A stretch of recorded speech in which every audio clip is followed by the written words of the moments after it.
Most cultures have found a way to identify who's going to be considered the elite and who's going to be considered the rejects. They have a way of kind of organizing people to determine who's going to be those who have the power and those that do not. That's where oppression comes from. It's going to be the people who are the least desirable, and privilege comes from the people who are most desirable.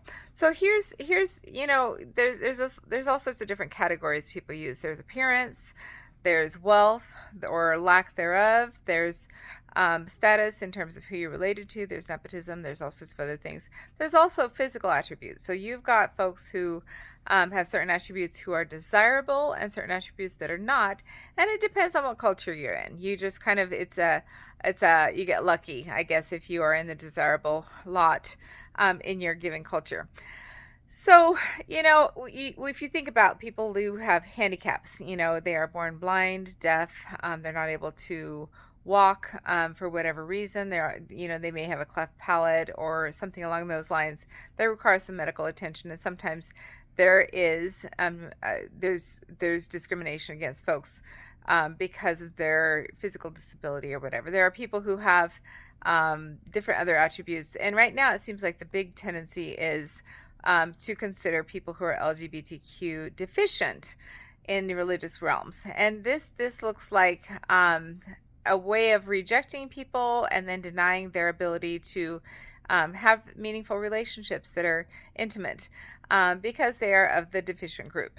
And here's the wonky thing is that in religion, there's a way of I love the sinner, but not the sin is what is called. We don't we welcome everybody, but we don't affirm everybody. There are terms like that make it sound oh so nice and pink and rosy. But what it actually looks like is rejection. The other person may have a smile on their face and I love you so much, even though dot dot dot. So there is rejection inherent in their niceness. And they don't really want to be responsible for actually having to accept somebody who is different or in that not acceptable role.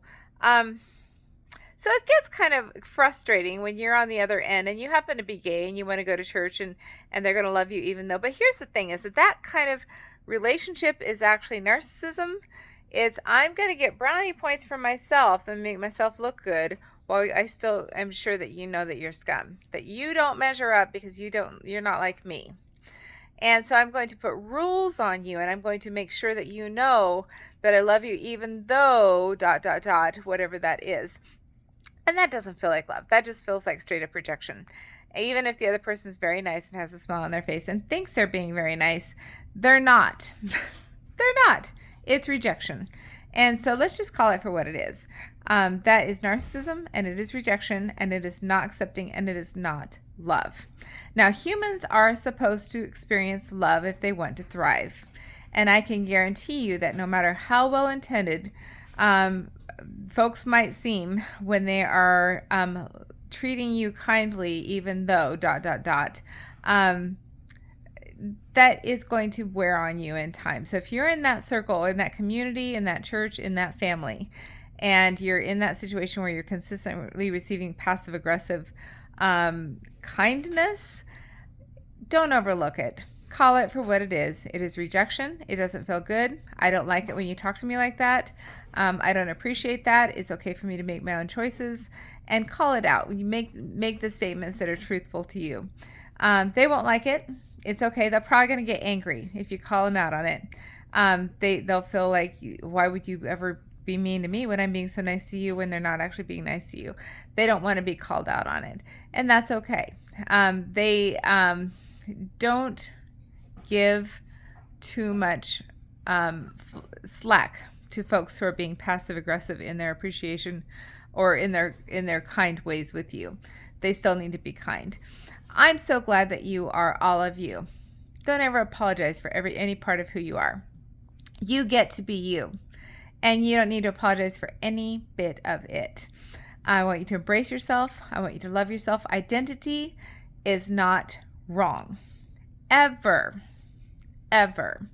So I want you to challenge any things you may be saying within yourself because of growing up in that kind of a community, love yourself. You are amazing just the way you are. And I'll see you soon.